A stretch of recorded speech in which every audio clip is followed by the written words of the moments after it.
This is a first impression video of the recently aired Chinese drama 隐秘而伟大 Fearless Whispers.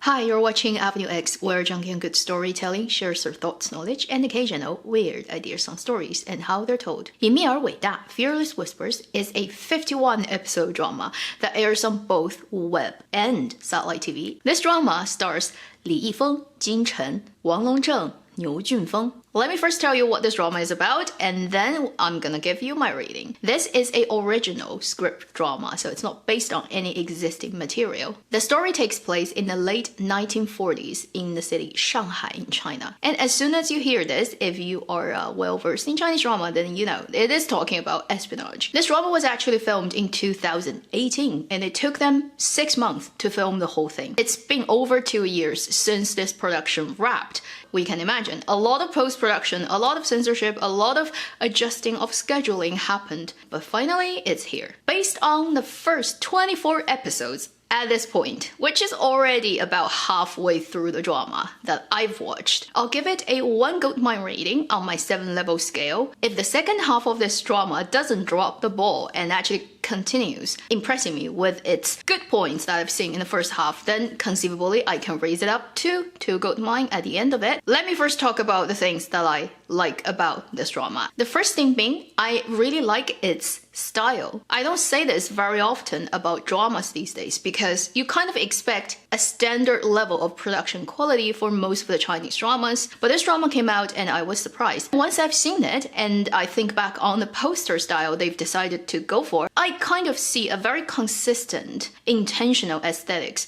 that's used for this drama. This drama's grading is slightly desaturated and warm-toned color with very cinematic lighting, but also reducing very sharp and contrasty look that you see in video making.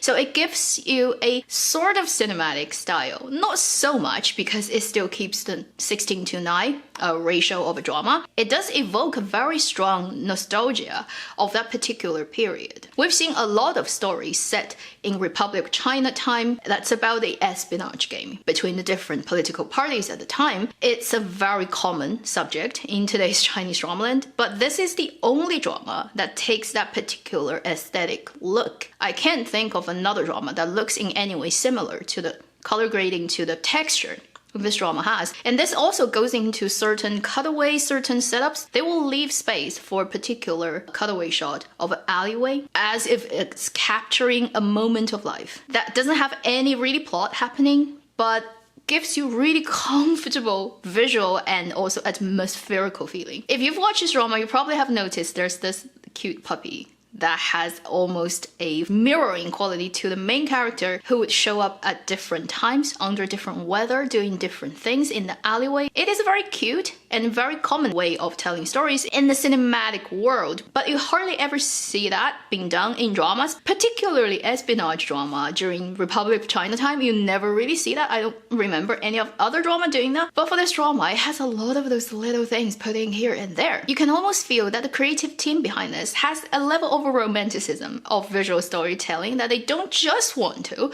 tell another common espionage drama, and I really do appreciate that. The second thing is related to this, which is the drama creates quite a level of detail and texture, things you can almost smell and feel and sense. They set up this character played by Li Yifeng as the main character, who is a very normal young man who graduated from a good university, who has very naive way of looking at the world, who decides he wants to become a policeman in his hometown city, Shanghai, because he wants to 匡扶正义,保护百姓, which means support justice and protect the people. And he literally believes in that. Whereas when he actually goes to the police station and realizes that all the policemen do not care about that. They just care about what kind of benefit they can get from their job during that very turbulent time in China. And by setting this very normal person as the lead character, his parents, his sister, the people who live in the same alley, all those things come with him. There's so much detail,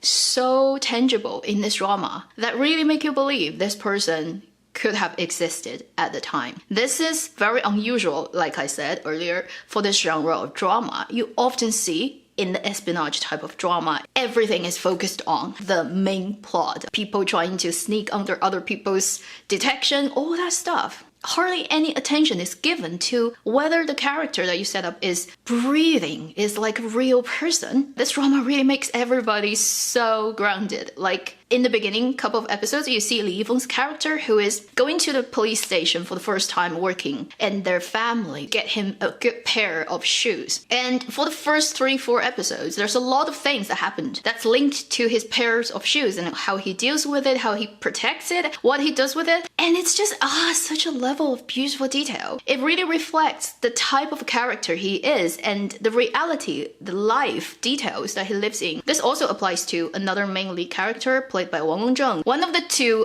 leaders in the police force that's the direct boss of Li Yifeng's character. You probably know him very well from Day and Night. He's been around in many crime dramas, espionage dramas recently. I mean, he's also actually in Sniper, which is airing at the same time next door. He also has this thing with roasted chicken that just shows up all the time. You see him chewing at the chicken bones, you see him buying those things. It has nothing to do with the main plot, but with that little prop and that little design that shows up at different times when he's doing different things, it becomes a tool of showing what type of person he is, what he's thinking, and it's just such a clever thing. And a lot of dramas don't even bother to do that these days. You see that in this drama for most of the main characters, and it just gives you so much more believability of the story. So I love the fact that this drama pays a huge amount of attention to details that you just don't see in other dramas like this. Then the third thing I really appreciate unbelievably is the acting. Li Yifeng has been around for many years. He's one of the first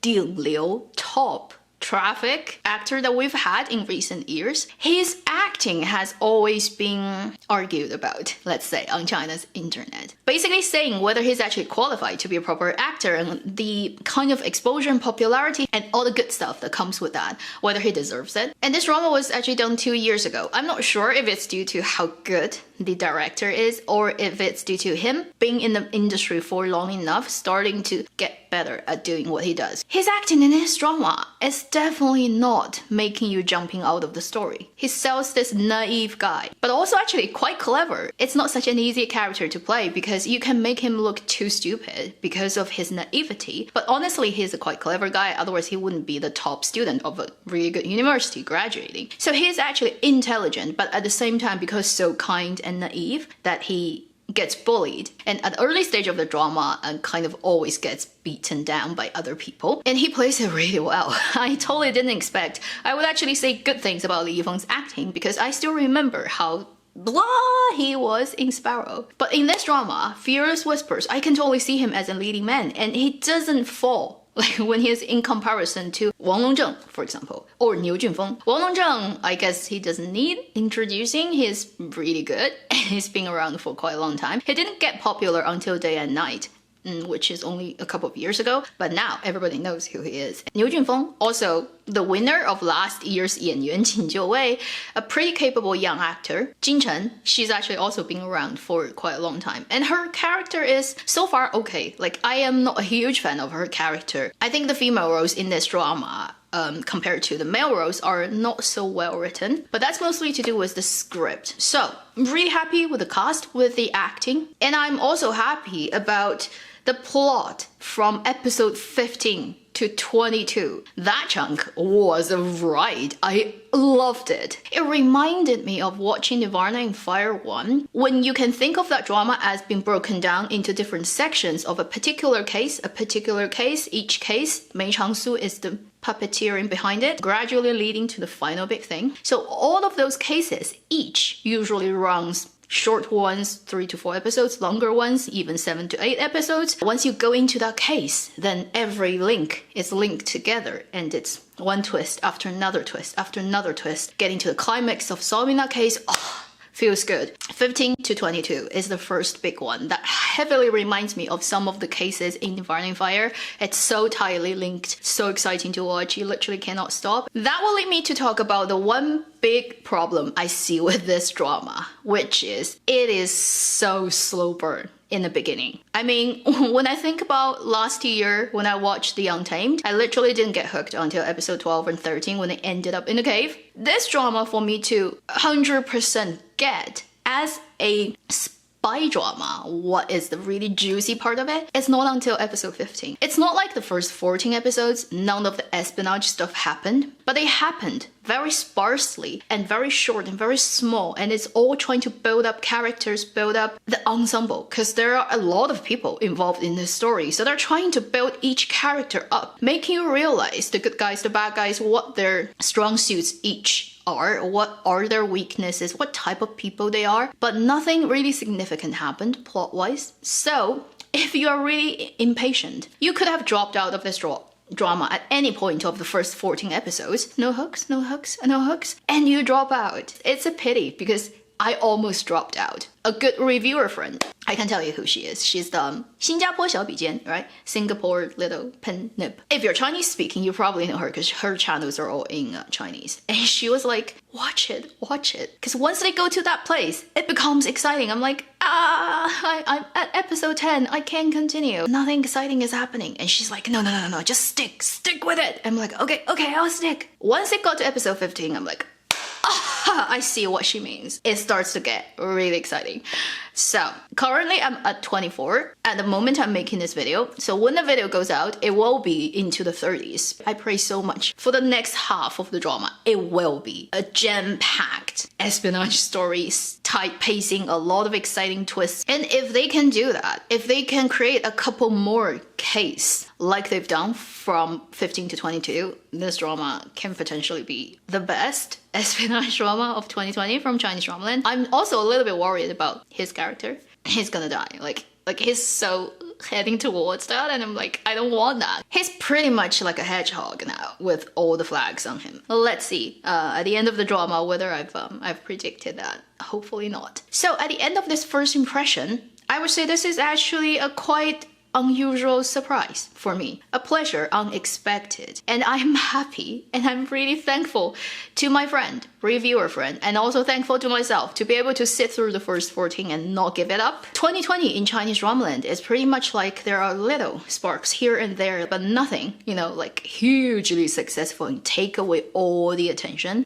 Personally, I'm actually happy with that because I want to see more stuff. I don't want one drama take away everyone else's glory. Last year, Love and Destiny kind of suffered under the big light of The Untamed, but it literally deserved more attention, can we agree? I highly recommend, if you have patience and if you love any of those actors, go and check out this drama. It definitely provided me some really good entertainment, and if you trust my judgment, you should keep this one on your watch list. And let's all hope, by the end of this drama, it will not disappoint us.